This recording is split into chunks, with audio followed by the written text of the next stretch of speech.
I'm very excited for this program. It's sort of been a dream of mine for quite a while, so I really appreciate you guys coming out. So most of you know me, but just in case you don't, I'm Jerry Hizon. I'm a family and sports medicine doctor, which means I was really good at school but great at recess. So it's kind of how we got into sports medicine. And then it's sort of evolved into what we're calling lifestyle medicine. Because as I start to take care of patients more and more, it's not just one thing or another, and we'll kind of go through it. So the thought we had is that we wanted this to be a wellness course. It's the beginning of the year, the holidays are behind us, and now's the time to make the best version of you guys and us. And so the thought would be that we wanted to do something that, quote, moves the needle, that nudges us into a better version. And I really want to take the research and make it a resource for you. So I did want to introduce Margaret Yao in the back, and Justin, and I can never say her last name, Philobos. So they're first-year medical students at UCR Medical School. Go Highlanders. And so they're having to be, sort of taught by me. And one of the requirements is to do what's called a PIP, Practice Improvement Project. So the project is this, and we're trying to give you guys resources to improve your health, wherever you're at, to take you to the next level. And the thought also is that they're filming us so that we can put this up online.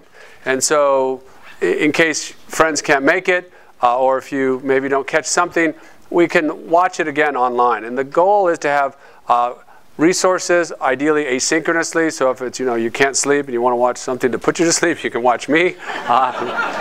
And so the thought is that at the end of this, we'll have basically 8 little vignettes that can help people to learn about these and then go in any direction they want to. So just as a format, so today's going to be an introduction, kind of give you an overview of it. And then each Wednesday, we're calling this, how there's Throwback Thursday. This is Wellness Wednesday. That we'll do next week nutrition, we'll do exercise, sleep, light, water, which is quite fascinating, electromagnetism, which is really scary, and then community engagement. But essentially, that's what this is all about, that people that do the best kind of get together and help each other. And so it isn't really the doctors per se, and I get that. It's really the community, and that's what we're trying to do. Also, I wanted to make a couple of thank yous. The city of Temecula was nice enough to allow us to use this facility. So if you see a city official, thank them for it. It is really exciting that they'll do these sorts of things for us. Not very many communities do that, and so I appreciate them doing that. And I appreciate the medical students helping me to get this going. So those of us with some gray hair remember Ozzie and Harriet, and the theory is that back in the 40s, 50s, people didn't have Pilates. There was no spin class, but they were thin. Now, yeah, they did smoke, but in general, it wasn't like Walmart of today. I mean, we walk through Walmart, and they're even like YouTubes on the people of Walmart. And tragically, it's actually the kids that are having the biggest challenge. And the theory is, why is that? Why is it that they exercise way less than us, yet they were much thinner and didn't have nearly the problems that we are having? So in my sort of look at this, and I'm a family sports medicine, so I take care of elite athletes down to us mere mortals. And the challenge is that when you look at medicine, I think of it like an iceberg. You know how the iceberg has most of the vast majority is underneath. There's a little tip of the iceberg that's like less than 10% that's usually up on top. Well, I think that's what we see in medicine. Like, I'm on the board of governors at Temecula Valley Hospital, and I want to thank them for all their support. But we just built a $50 million wing, not for the stuff you see the most, but for the most complex. So if you have a stroke, immediately get into TV. This is our biplane machine that has 2 C-arms. So you can do a CAT scan in 2 directions. It's a biplane. And we can 3D reconstruct your brain and literally suck out your clot. Or if you've got an aneurysm where you're going to burst your your artery. And in the old days, it was a slash and gash. I mean, we took out the saws and we cut open your brain and all of that kind of stuff. And from my end, it's a ton of fun. But I mean, for the patient's side, it's a bit harrowing. And now we don't need to do that. We can actually bring a coil up, find it in 3D, and actually just coil a wire up into the aneurysm, stop it, and we go on. And we've taken basically something that would keep people out for months, and they'd be back in days. So very amazing stuff. However, the vast majority of medicine is not that. The vast majority of the underbelly of our medical costs and our medical tragedy is the common things like a heart attack. And just as a personal side, I got a stent in my heart 15 years ago because I was on a high-carb diet. Again, I was a team doctor for the Chargers. They'll break your heart, literally. We have a game. Hopefully they'll do it. But I was also under a lot of stress because they decided to have a Monday night game, and on Sunday they decided to try to burn down San Diego. So it was in '03 where they had the fire, and those of you that remember.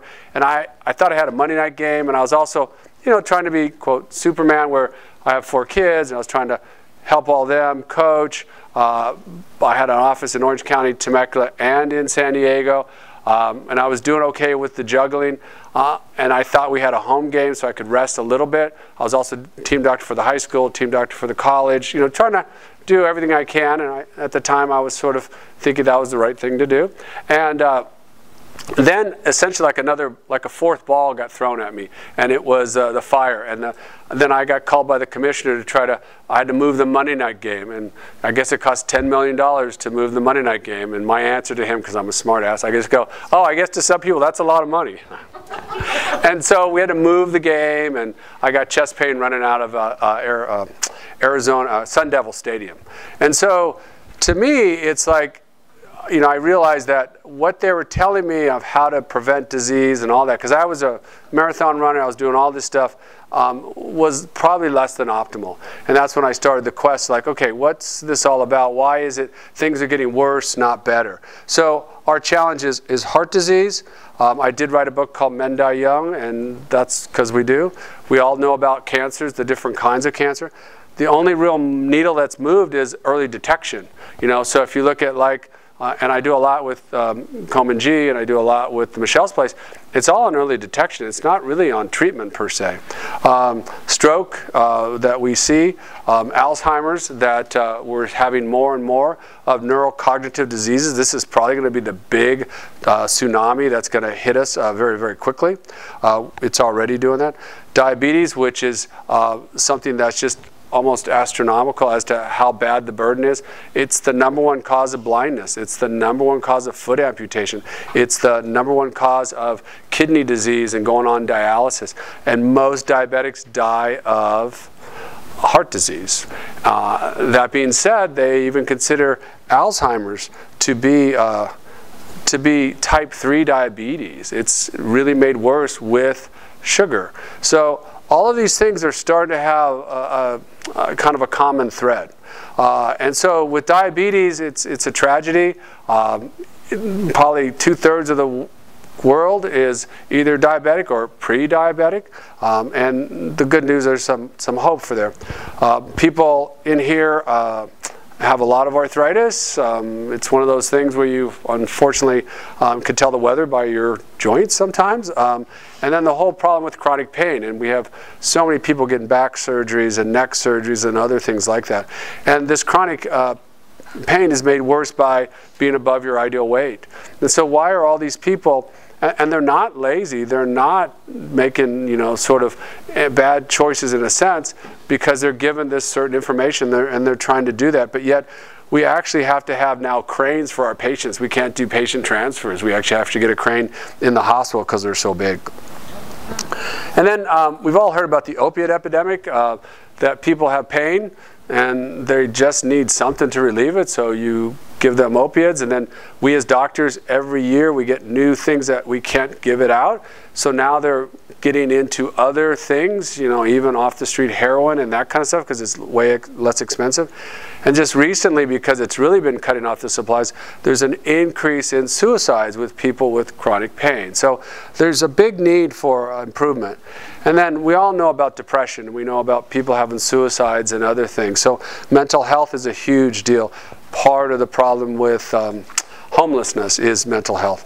And then how many kids do we know that have attention deficit disorder? And in college, we just have a ton of people on these medicines to try to get them to get their brain back, to try to focus, to try to get through school. So these are the challenges of modern medicine, you know, heart disease, cancer, stroke, diabetes, Alzheimer's, chronic pain, obesity, arthritis, mental health. So this is the vast majority of what we need to look at.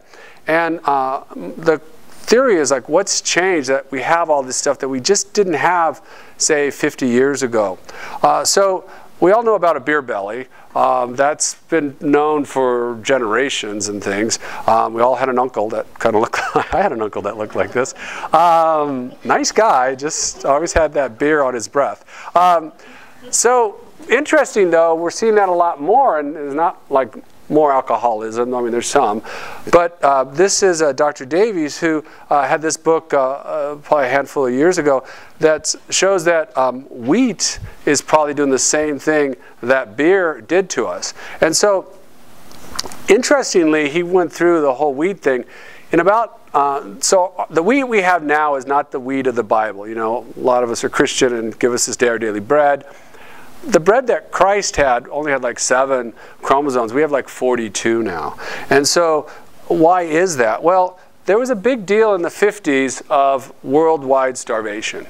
And so they kept doing genetic modifications and selective breeding and all that to get a higher yield. So it turns out the amber waves of grain that we all, you know, sing the song about, we don't have that anymore. We have dwarfed wheat. It is very dense.